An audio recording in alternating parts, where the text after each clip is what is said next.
Laurie Huston's News for the Heart is dedicated to helping you give a voice to your own soul. Our hearts have the power to free us from pain and the struggles that keep us from awakening to our true essence. Join Laurie now as we delve into our heart and soul to find the path that will open us to the possibilities and lead us to the life we love to live. And good afternoon. This is News for the Heart. Well, I have a special guest today. It's Vanessa Wideski. And, well, we have a common teacher. We both love Tom Campbell. Vanessa loves Tom so much that she actually made almost a MBT book for dummies. However, it's a wonderful book. It's called My Big Ego. Every time I see it, I want to say My Big Fat Ego. I don't know why. I think it has something to do with that movie, The Greek Wedding, but yeah. Maybe it's just my big fat ego. I don't know. But hey, welcome to the show, Vanessa. I've heard so much about you for so long. It's kind of surprising it's been the first time, but I'm glad to have you on. Yeah, thank you. I'm really glad to be here. And that's so funny that you mentioned my big fat ego, because I think that's what I said to Tom the first time we were talking about. I was like, yeah, my big fat ego keeps getting in the way. And he's like, I like that, my big ego. And then that's how it stuck. Yes. Yeah. So Tom's books, of course, are called My Big Toe, which is Theory of Everything.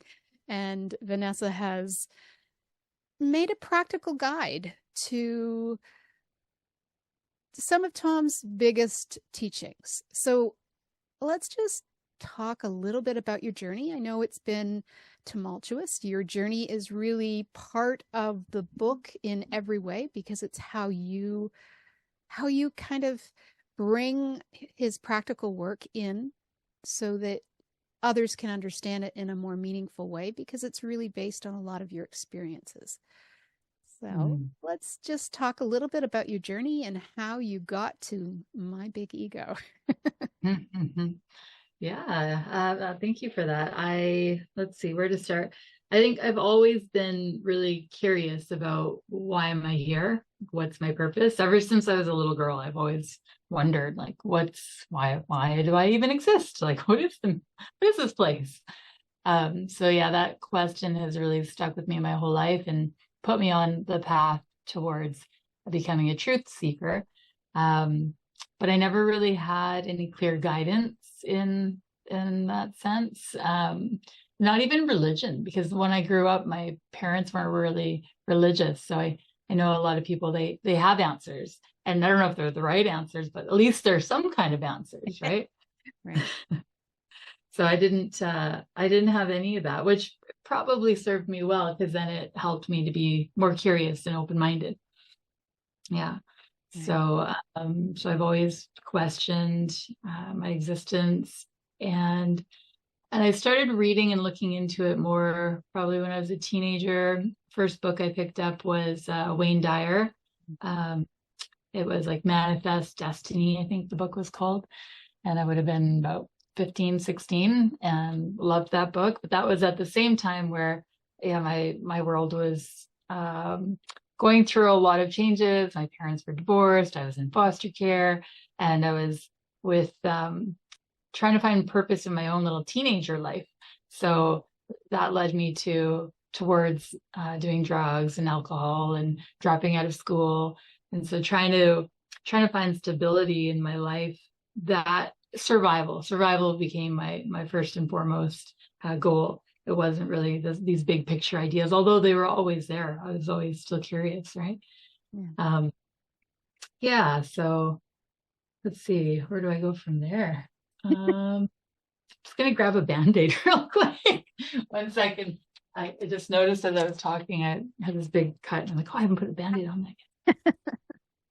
And I'm like, what's that a metaphor for? Why am I trying to grab a Band-Aid right now? The quick solution, the easy fix, right? Right. Well, we like that big, easy fix. So I noticed that, it's funny because you got into Eckhart Tolle after he wrote the famous book into the second book, which is kind of interesting in that you didn't get the first book, but you got the second book. But and that sort of led you, I mean, had you already been to see Tom, or was that sort of that was beginning? Yes. Mm-hmm. So A New yeah. Earth. What did you like about A New Earth? Yeah, that was, I guess I would have been in my mid-20s at that point. And it was just the right timing, right? So, like I mentioned, survival became my first priority. And so I then, after going through a lot of stuff and ending up homeless and not doing a good job at surviving, realizing that I really need to do something with my life. And so then pursued finances and material and then got to a level where I wanted to be in my 20s, but then figured, like, is this it? No, this can't be it. But like I said, I wanted to get a good job. I wanted to get my own place, buy a home. I got that. And I'm like, but I'm not happy. And so then I left and I just went traveling. And before I went traveling, I started in New York, the big city.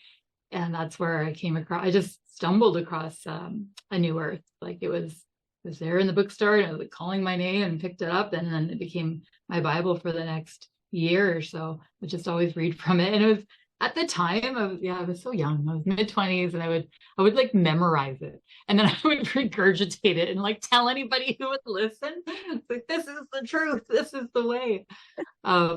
I'm glad I went through that phase so that I didn't do that with my big toe and was able to have my own mind and be skeptical around it. But yeah, with A New Earth, what did I like about it? Yeah. It was so long ago. It was 20 years ago. Everything. I liked everything because it really gave me a sense of purpose and yeah, and I still was in that, like, why are we here? Why are we here? What does it mean? And so he helped me to figure out what the ego was at that time, which I understood it to be this mind-made concept of who I think I should be. And then I could stop attaching to that or defining my life through that small picture. And then start searching for, well, then who am I really if I'm not that? Yeah. What led you to the Monroe Institute? So I met a guy. Oh, doesn't it always start there? Yeah, right. Shortly after my divorce, started dating and then met a friend. Well, we're still friends today, but yeah, that would have been in 2007, I think.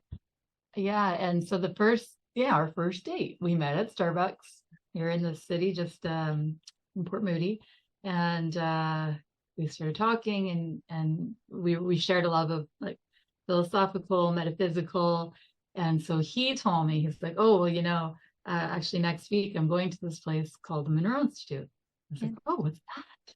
And then he was going to Tom's or maybe it was he was going to Tom's. So that was my first introduction to Tom and the Monroe Institute.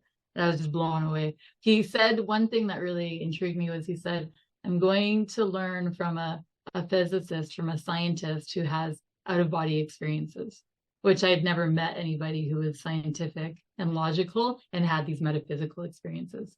So I went all in when I heard that. That was my intro. Yeah, that certainly is his unique perspective from a lot of different people.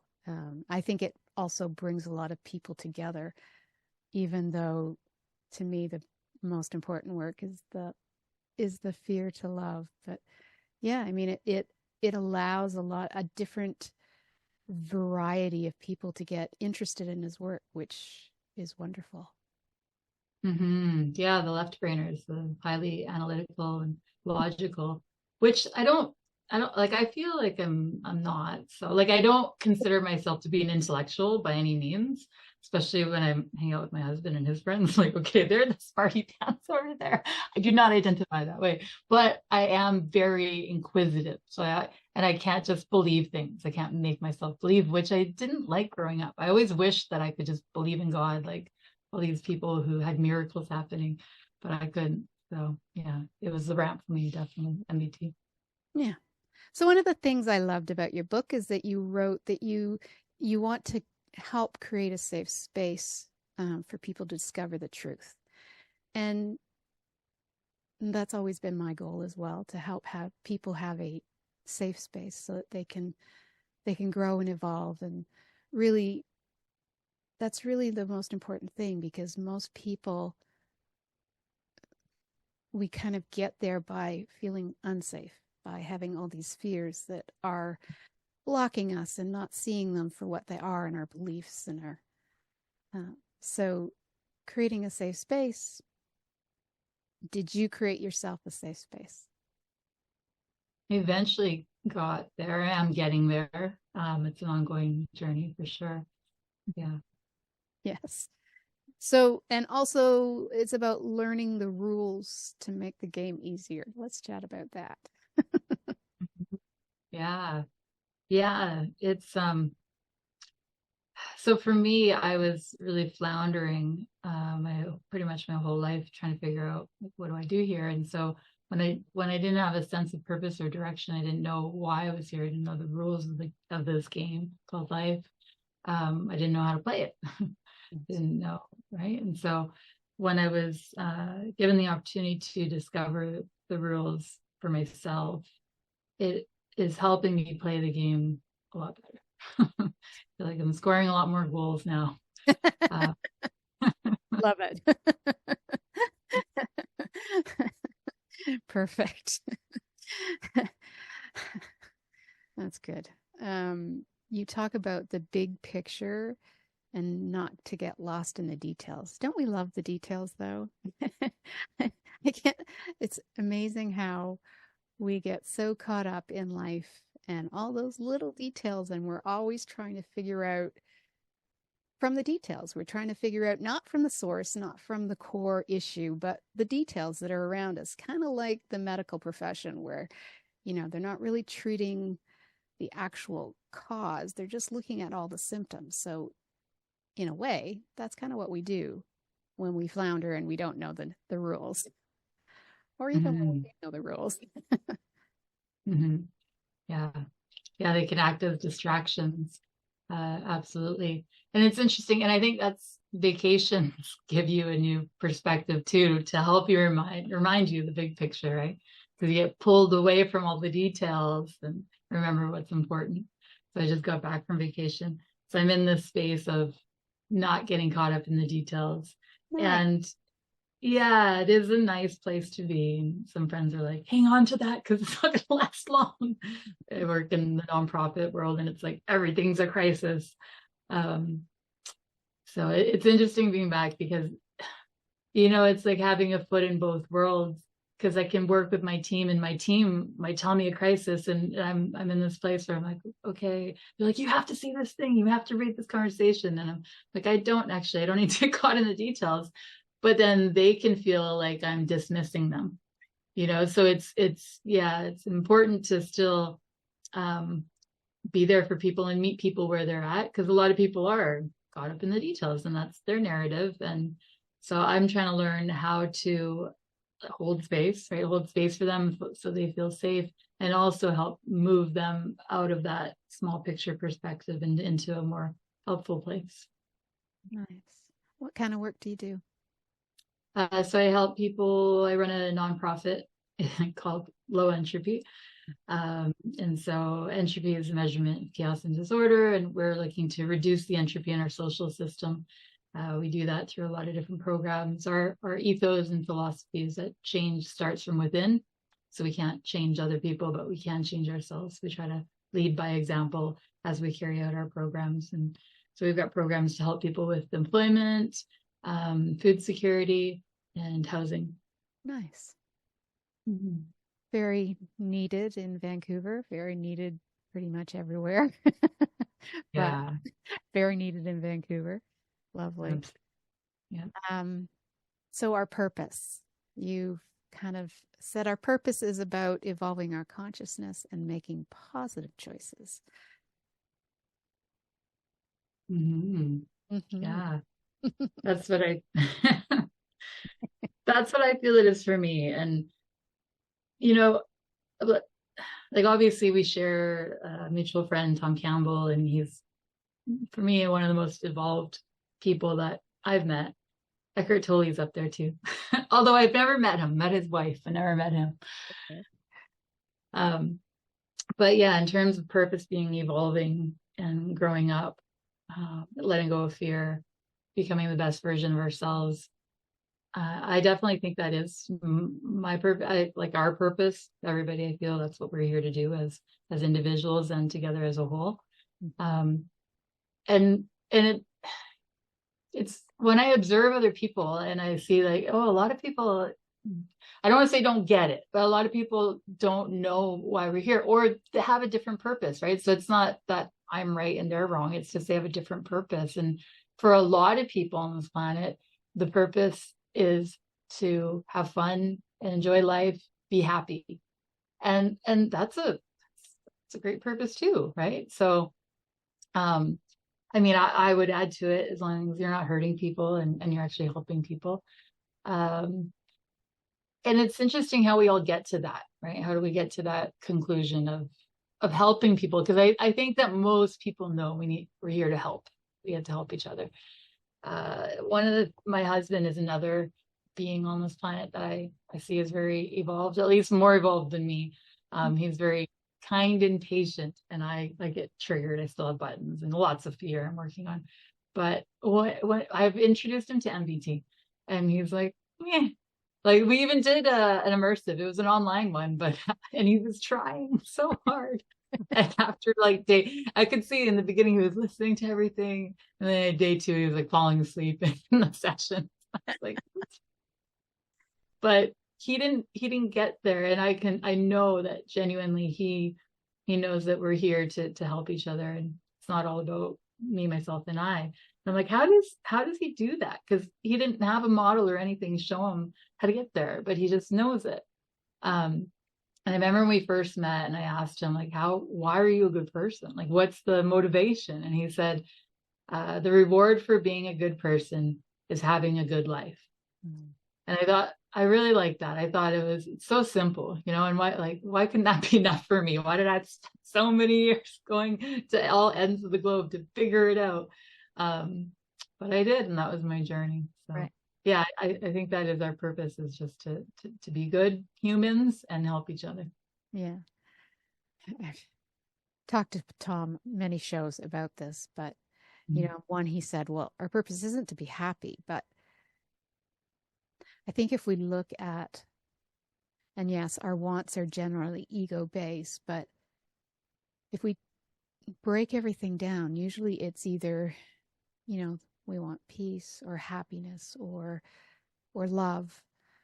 But in all cases, it's not what brings us happiness outside of ourselves. It's not what brings us love outside of ourselves. It has to be what's, has to come from the heart. It has to come from that place within us. Instead of, if we can be happy within, then everything around us will be that happy. If we can be happy within, then we're definitely evolving our consciousness and growing.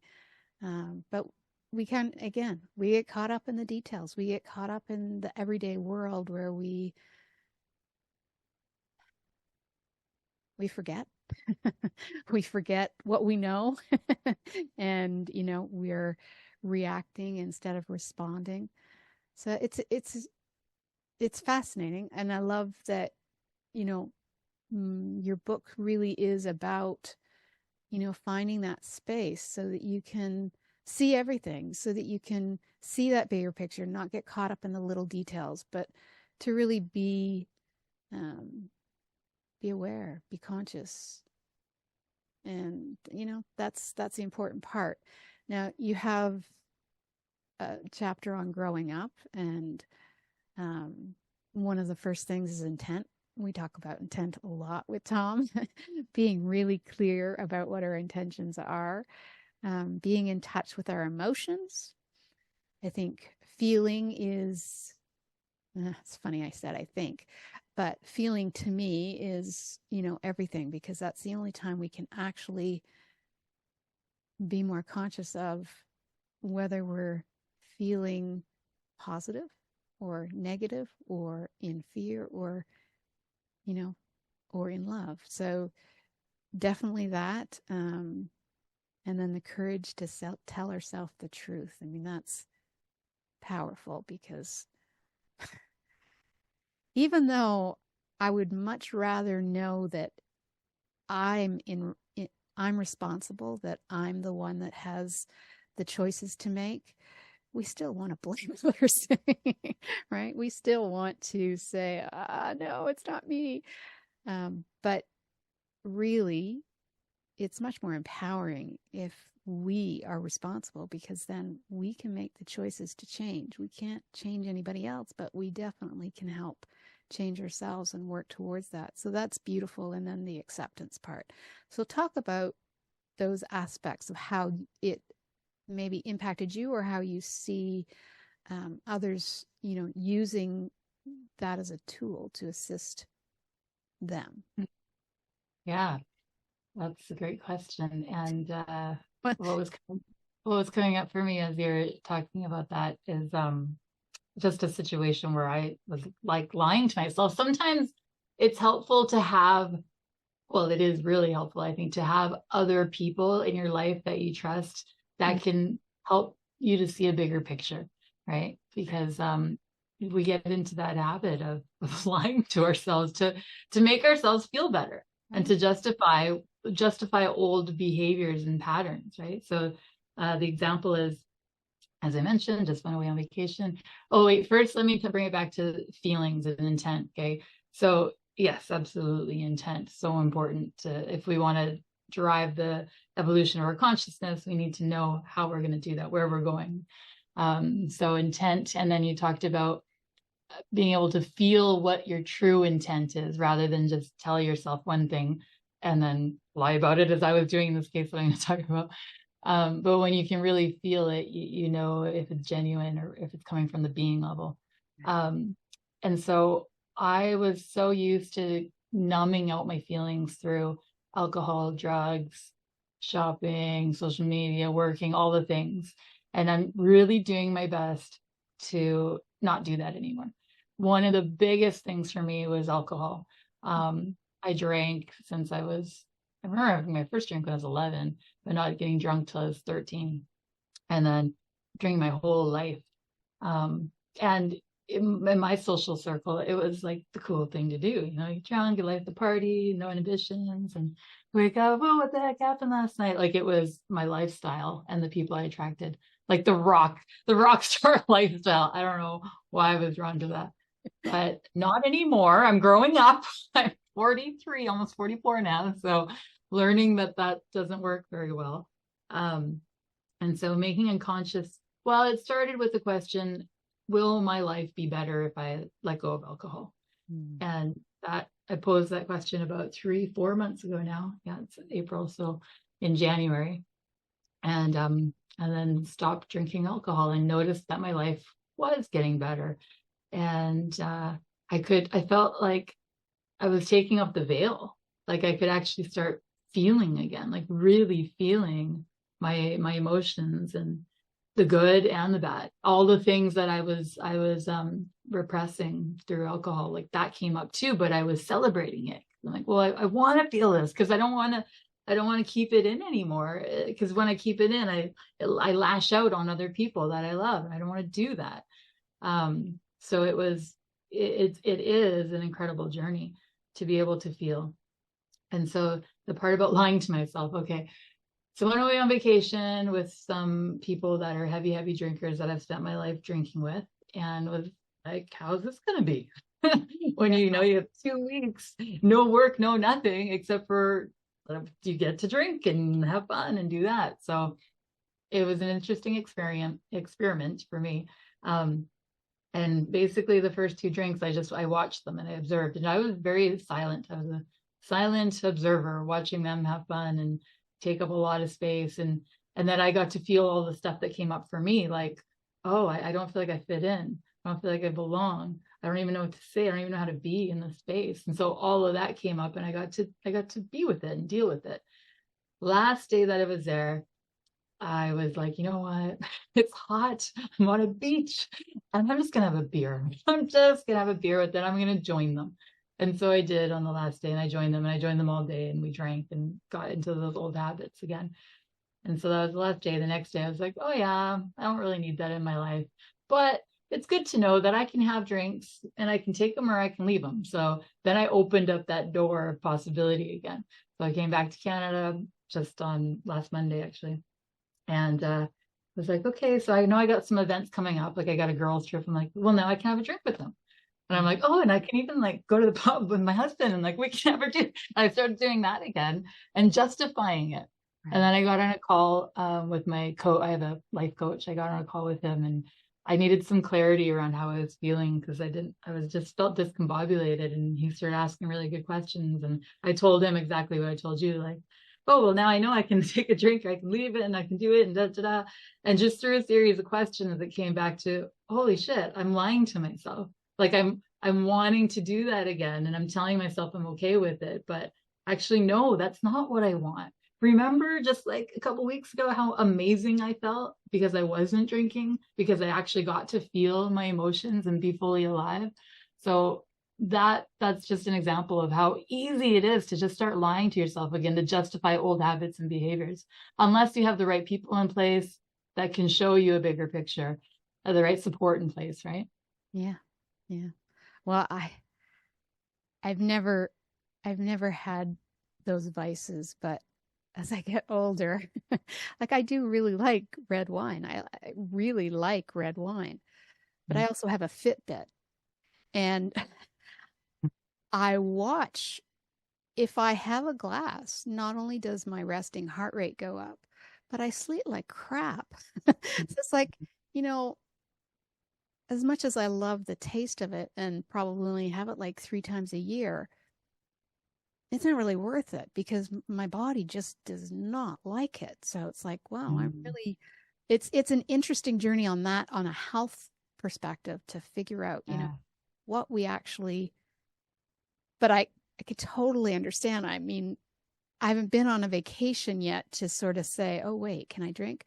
I mean, I did go to a MBT in immersion in England when they went to Lumley's Castle, which was wonderful. And then I went off to Paris for my birthday. But, and I didn't drink then because I didn't really, no, that's not true. I might have had one or two. But it's like, you know, you don't really, it's definitely much more social. So when you were thinking of all the things, it's much more social. It's socially acceptable.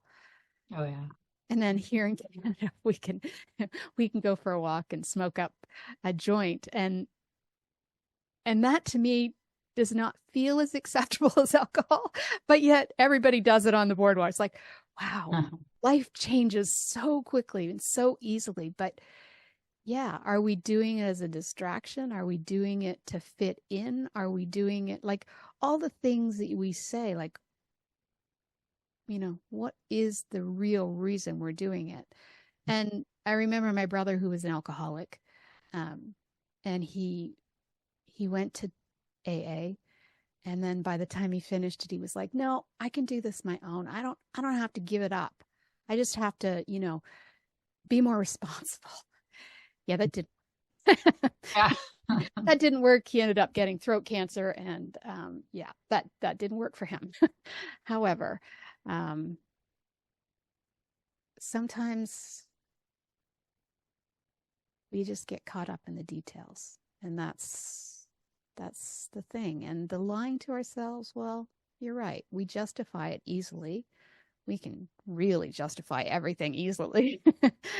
But then we go, okay, but what is it really helpful? I mean, for me, having a glass of wine doesn't really change much, but if I notice that my body doesn't like it, it's like, wow, now I'm older than you. So it's possibly that part, because when I was your age, I didn't really have a problem with having a glass, although I didn't have a Fitbit then, so I don't really know for sure, but yes. All right. So I liked this part. You talked about the ego's journey, and you gave 3 paths. One is the warrior's path. Well, we all know that one. 2 is the path of surrender, and 3 is the path of service. Now, I see benefits in all of them. I also understand that the warrior one, generally people become a little bit too aggressive in their wanting to change things or fix things, or but they're doing it from that some people will try and say, oh no, it's from a place of love, and it's like you're fighting, and you're fighting against something, no matter what it is, no matter how altruistic it is, you're still fighting. You're still fighting with either yourself or something else. And it's a hard path. It's a hard path. Path of surrender, well, sounds easy. Sounds simple, not easy. Path of service is beautiful. Do we all get there? I don't know. Not everybody wants that. In fact, I had a group of MBA students actually from Vancouver were supposed to be helping me with marketing, and they said, I loved it. I'd never heard of it, but they said my leadership, I was a servant leader. I'm like, God, that sounds awful. It made me think of slavery. The whole concept, I was like, why? I'd never even heard of this. So then I looked it up, and it was like, oh, it's about compassion and listening and really being there. And one of the best examples is supposed to be Abraham Lincoln. And it's like, yeah, that is who I am. But they wanted me to be somebody else so I'd be more successful. I was like, yeah, that's not really my path. But yeah, so what part of that was your journey? Did you do all 3? Were you able to? I mean, I'm still working on the surrender path, but I definitely have the path of service there too. Yeah, I lived most of my life in the warrior's path. But as I grow older and more mature, I like to think that I'm more in the place of service and surrender. Yeah, service feels easy, right? When you're not making it about yourself, because there's no room for you, and you're making it about you're there because you genuinely want to help others. That's the flow state, when you can be in that space. And again, have to be really aware of one's own true intention. Am I in this space because I want to reduce the entropy of all, or am I in this space because I want to build up my ego because it's going to make me look good if I'm helping this person? So, right? Because that's the thing, like Tom always says, is it can be the same action, but the intention behind it is different. You have to know what your intention is. So, I'm always like the work that I do, the nonprofit space is always helping people. So it's important to look at, like, why are we doing that? And oftentimes there's people not oftentimes, but there are times when there are certain individuals that don't want to help. And that's okay too, right? Because sometimes you're enabling behavior. So the action is not important at all. It really is the intention behind it. I might let somebody go, or even like go a volunteer, and doesn't look like it's being in service, but the intention is I'm freeing you up so you can find something that's more fitted for you. I know you say you want to be here, but I see it's not a good fit. You'll be better somewhere else, right? So, the idea of being in service can be difficult if we let ego get in the way there, for sure. Yeah, surrender, I think surrender is when you let go. What was the example? I know when Tom says it, he says Mother Teresa was service, right? And then surrender, he used somebody else's surrender. Oh, well, I think he just said like yogis and monks, they surrender to the present moment. And I guess I'm not very good at that one. It's a work in progress for me too. So I think, as we say, it's not a destination, it's a journey where we were all good at all of it. I don't think we would be on this planet at this time. However, I know that we are bit shorter on time for this one. So, but I do want to talk about beliefs as a trap. I liked how you did it. I did a whole show on the last one, but things happen to us. I think things happen by us was one I've never looked at, but yep, that's taking responsibility for it. And then things happen for us. How did you get this? It's what helps me all the time, even all the time. I think that's what helps me the most is that, oh, this is helping. This is teaching me. This is happening because it needs to teach me something. And it's when you can really, when you truly, I want to say, believe that, when you can, don't want to say the B word, but when you can really, when you know that to be true. And at first I think I had to fake it till I made it. I had to even though I didn't believe it, and I was like, no, and playing the victim, and it shouldn't be this way. But going back to that mantra, no, it's teaching me something. It's teaching me something. What do I need to learn from this? And I think after so many years of repetition, I actually have it at the being level, because now it's just instantaneously when things don't go the way I want them to go, I can instantaneously know, okay, because it's teaching me something. And then I'll start looking for that evidence, right? Oh yeah, it's teaching me this because I didn't get it that way. Now it's showing me this. Okay, it's going to be harder this way, universe or larger consciousness system, but I'm ready for it. You must know that I'm ready for it. You wouldn't have given it to me. So let's do this. So I'll buckle up and I'll do everything I can. I'm going through something right now in my life that's not the way I wanted it to go. And I get to now do all these things that are pushing me outside of my comfort zone. And I'm excited for the journey and scared for sure. But it's part of life, right? That's how you know you're outside your comfort zone, when you have that fear and you get to feel it and do it anyway. Yes. And then have the courage to actually face it regardless. Yeah. It's a powerful metaphor, really, although when you say it to people that aren't quite ready to hear it, they don't really like it. But it's like, no, think about it as happening for you. It's like, oh, fuck off. Seriously, don't give me platitudes. It's like, no, I get it. It does sound like a platitude, but if you can look deeper and try and see the bigger picture. I mean, I really, truly wish. And I guess if we did Tom's Park and we went outside and we went to the Akashic Records, or we went wherever it was that we wanted to go to see that bigger picture, we might get maybe a healthier understanding of what things happen regardless. It's just how we respond to what happens. And if we can see it as happening for us, which means there's a lesson and we're growing from it. I mean, how much more powerful is that? It's because otherwise we're just a victim. And that doesn't feel good. Like that, that feels rough. Like it lowers your energy so much when you think you're either a victim or you have to bully your way out. But yeah, we're kind of in a crazy time right now. I think it's an exciting time because I think the eclipse has kind of pushed us in a forward movement for those of us that are more conscious.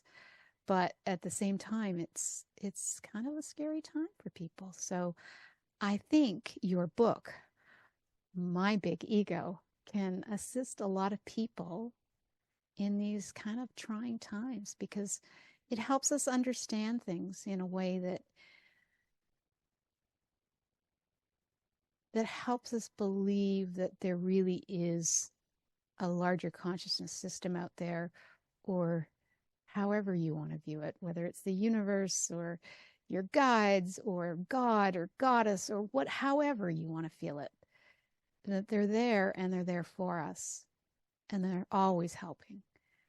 And even if we don't like the results, they're still there helping us, because we need to still grow up a bit.